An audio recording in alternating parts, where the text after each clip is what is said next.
¿Te gusta lo que oyes? ¿Quieres conocer todos mis trabajos? Visita eyorian.es. Alejandro Holgazán, por Eyorian. A Luna, mi compañera, mi fiel amiga, te añoro. Un día lluvioso. Luna saltó a su cara y comenzó a lamerle y ladrarle. Luna, no, protestaba el pobre Alejandro, que tan terriblemente era arrancado de sus sueños. La perrita dio un brinco, aterrizó en el suelo y salió disparada hacia el comedor. Apenas había alcanzado Alejandro la ropa para vestirse, cuando Luna volvió a aparecer con una pelota en la boca. Alejandro resopló. La pelota rodó hasta él y Luna lo miró expectante. Alejandro la apartó con el pie. No seas pesada, Luna, le dijo. A desayunar, dijo la madre desde la cocina. Alejandro se sentó a la mesa, con sueño aún, y desayunaba mientras su madre le preguntaba: ¿Tienes todos los deberes de la escuela terminados? Sí, mamá, respondió éste. Es muy importante que tengas tus trabajos al día, hijo, le decía la madre. Cuando el niño iba a salir a la calle, con la mochila al hombro, le dijo la madre: Coge el paraguas, Alejandro, está lloviendo. Sí, contestó él. Aquel día, Alejandro salió a la calle con la culpa de la mentira. Alejandro corría hacia la parada del autobús una vez más, sin tener los trabajos acabados y habiendo mentido a su madre. Ahora, la lluvia salpicaba su cara y sus piernas corrían veloces bajo la tormenta. No se explicaba cómo no había realizado el trabajo para clase. Se imaginaba que el destino y la casualidad habían actuado contra él. Parecería un argumento falso, una excusa, pero no era así. No, no podía serlo, porque a Alejandro no le faltó voluntad. El maestro no creería su versión. Para él, todo lo que no fuera cumplir con el cometido asignado eran excusas. Pero, analizando los hechos, el niño se veía capaz de demostrar ante un tribunal justo su inocencia. En primer lugar, la tarde anterior, cuando llegó a casa, después de haberle sido conferida la misión, nunca debieron televisar aquella película que tanto le gustó.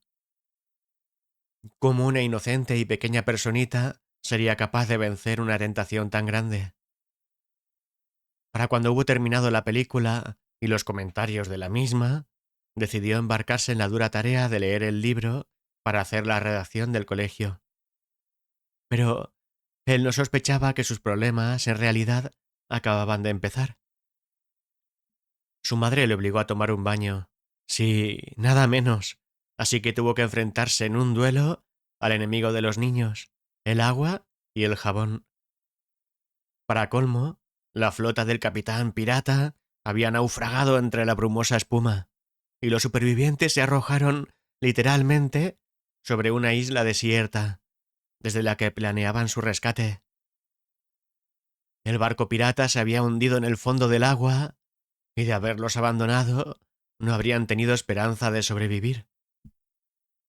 Jamás un corazón bondadoso habría abandonado de esa manera a su suerte a tan heroicas criaturas que, por otro lado, dependían de él. No fue algo agradable, de eso estaba seguro, pues la tripulación no ganó la libertad hasta mucho después de haberse enfriado el agua. Cuando, sentado en su escritorio, se disponía a enfrentar al destino que hasta entonces había jugado con él, y con su buena voluntad, pensó que había ganado la partida y sonrió. Pero ocurrió que éste aún no había dicho la última palabra, y Alejandro se horrorizó al contemplar sus arrugadas manos. Así no se podía trabajar. Preocupado, meneó la cabeza y se fue a cenar, para que el transcurso de ese precioso tiempo devolviera la salud a sus moribundas manos. Es curioso cómo, cuando tenemos algo importante que hacer, el hambre atenaza más y hace comportarnos como lobos hambrientos.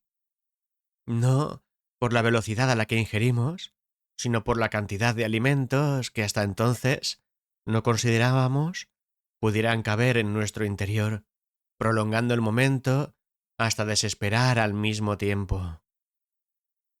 Había mirado su abultado estómago, había proferido un bostezo y comenzaba a sentir en su espíritu luchador el cansancio que en él había provocado tan duro día, cuando, sin más pensamiento que el de dedicarse por entero al trabajo, se dirigió a su dormitorio. Extrajo el texto que debía leer de la mochila y preparó el bolígrafo y el papel que necesitaría para emprender el duro trabajo de resumirlo. Pero aún el destino no había terminado de reírse de él y le tenía preparada otra carta en la manga. El sueño, esa terrible enfermedad que acusamos todas las personas sensibles y laboriosas cuando acometemos la acción. El sueño era la última carta que jugaría aquella tarde el destino, y el sueño fue la última carta que se jugó. Así que finalmente se durmió, y ahora corría camino de la parada del autobús del colegio, dividido entre la culpa y la inocencia. Ahora la lluvia salpicaba su cara mientras sus pies se hundían en los charcos. Ahora corría y corría enfrentando el duro castigo que le esperaba. Sabía que no iría a la excursión, que se quedaría en clase, acabando el ejercicio, esperando a sus compañeros, que tanto iban a disfrutar. Pero también sabía que no era culpa suya, quizás solo en parte, y esperaba que algún compañero le acompañara en tan triste reclusión. La lluvia salpicaba su cara y sus pies llenos de barro finalmente le condujeron hasta la parada. Allí los mismos niños de siempre, grandes y pequeños, se rieron de él por no llevar paraguas. No he podido cogerlo porque he salido a toda prisa y no me ha dado tiempo. Mentía. ¿Sí? ¿No será porque cada vez que traes uno te vuelves sin él? ¿Y tu madre no te deja coger más?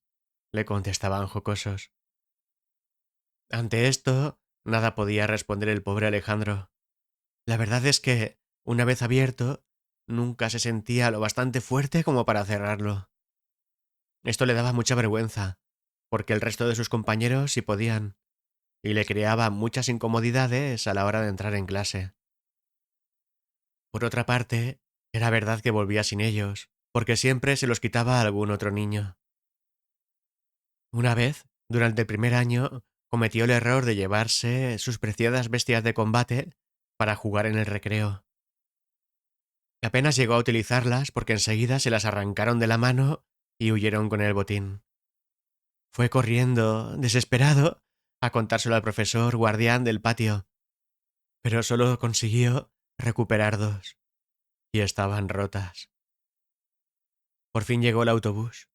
Como siempre que llovía y no tenía los deberes hechos, Alejandro tenía la esperanza de que el tráfico le hiciera llegar tarde. Pero esta vez no ocurrió así, y con una puntualidad no deseada, llegó por fin. Cada vez llovía más fuerte. Ese día los niños no formaron cola, sino que entraron al edificio en desbandada, huyendo de la ira del cielo. Alejandro hizo lo mismo, preguntándose si no se suspendería la excursión. Cuando los profesores permitían que dieran rienda suelta a las más locas carreras por los pasillos, era porque la cosa iba en serio. Alejandro entró en clase y se colocó enfrente de su mesa, como todas las mañanas, hasta que el maestro dio permiso para sentarse. Había vuelto a la selva. El cajón de su mesa era un desastre. La peste le llegaba, mareándolo. Tenía que tapar el hueco de la mesa con su propio cuerpo para que los vapores de antiguos almuerzos olvidados no le hicieran enfermar. Miró a su alrededor, como mira al condenado pretendiendo guardar los últimos instantes de luz para siempre en su recuerdo. A ambos lados, las librerías se levantaban amenazadoras hasta la repisa de los ventanales. A través de ellos, creía vislumbrar la libertad. Tras de sí, ninguna mesa más, ningún niño más, nada, el olvido. Había sido desplazado poco a poco por sus compañeros, hasta los últimos sitios de la clase. Como os podréis imaginar, Alejandro no se sentía demasiado cómodo entre ellos. En la pared de su derecha estaba la puerta que podía conducirle a su añorada casa o al despacho del director. Más allá los oscuros y largos pasillos. Había, además de las librerías, ciertos armarios bajos en los que se decía que vivían voraces ratas. La leyenda popular decía que más de un niño había acabado castigado allí. No acabar en ese armario era el deseo más grande de todos los niños de su clase. Por delante de él, a lo largo de un pasillo demasiado largo para ver con claridad, veía las cabezas de sus compañeros, alegres y juguetones. Más adelante, aquel hombre que entusiasmaba con sus anécdotas a Alejandro, pero que se hacía muy temible a su vista cuando no tenía los deberes hechos. Miraba desde lo alto de la tarima, tras su negro bigote, bien acomodado en aquel almohadillado sillón. Tras él, el encerado, el lugar donde mayores vergüenzas había sufrido nuestro amigo. Sobre el encerado, un reloj. Ordenaba cuándo se entraba y se salía de allí. A ambos lados del reloj, dos cuadros colocados con tétricos grabados de la Virgen con el corazón apuñalado y Jesucristo clavado en la cruz le atemorizaban. Voy a nombraros por orden de lista para que os levantéis y dejéis vuestra redacción en mi mesa. Cuando volváis a vuestra mesa, no os paréis a hablar. ¿Os habéis acordado todos de poner los nombres? Decía el profesor. Sí, contestaron los niños a un tiempo. Daniel, Marcos, Julián. Alejandro se apretaba en la silla, mientras, para su sorpresa, los niños respondían afirmativamente y corrían a entregárselo. El corazón le palpitaba como el tambor de Atila, el guerrero, mientras se escondía tras la última cabeza, tratando de pasar desapercibido, hasta que oyó su nombre. No, contestó Alejandro. ¿Cómo que no? ¿Qué quiere decir no, Alejandro? Preguntó el maestro enfadado. Que no lo tengo, aclaró el niño. ¿Y por qué no lo tienes? ¿Qué excusa vas a contarme? Interrogó el maestro con una sonrisa en los labios. No me dio tiempo. Trató de justificarse, casi convencido de parecer razonable. Pues al resto de tus compañeros sí que les ha dado tiempo. ¿Sabías que el que no lo hiciera no iría a la excursión? Le recordó el maestro con la más severa de las miradas. Sí, contestó apocado Alejandro. El maestro se asomó a la ventana. Alejandro miró desde su sitio también. El cielo se había despejado y ahora brillaba un radiante sol. Entonces, Alejandro, no irás a la excursión. Pero, de todos modos, mañana tendrás que entregarme el trabajo, sentenció el profesor. Alejandro bajó la cabeza. Había pensado mucho en aquella excursión y tenía muchas ganas de ir. Sus compañeros pasarían un gran día en el campo, mientras él debía quedarse. Por otra parte, de haber ido, habría estado solo todo el viaje, pues nadie se sentaba nunca a su lado en el autobús.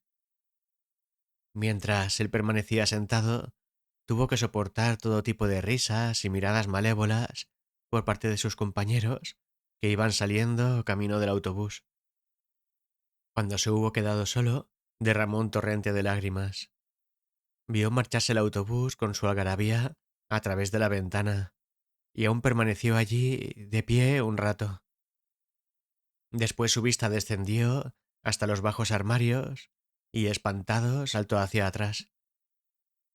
¿Quién sabe qué oscuras criaturas pueden vivir en los lugares que el hombre ha olvidado? ¿Quién sabe si acechan desde allí, si traman, si conspiran? ¿Quién sabe qué clase de manjar pueden ofrecer las delicadas carnes de un niño para ellas? Alejandro volvió horrorizado hasta su pupitre, siempre demasiado alejado de la puerta. Miró los cuadros que le asustaban y volvió a mirar los bajos armarios, imaginando que, desde dentro, algo arañaba la puerta. Precipitadamente salió de la clase y corrió a través del pasillo. Las puertas del patio estaban cerradas. Delante de él continuaba avanzando el pasillo hasta la puerta del director, y más allá jamás había estado. Finalmente se aventuró en pos de lo desconocido y continuó con paso vacilante y tembloroso a través del inexplorado pasillo. Excitado por una nueva aventura que iba a recorrer, se fijaba en todos los detalles para no perderse a la vuelta. Volvió la cabeza por última vez.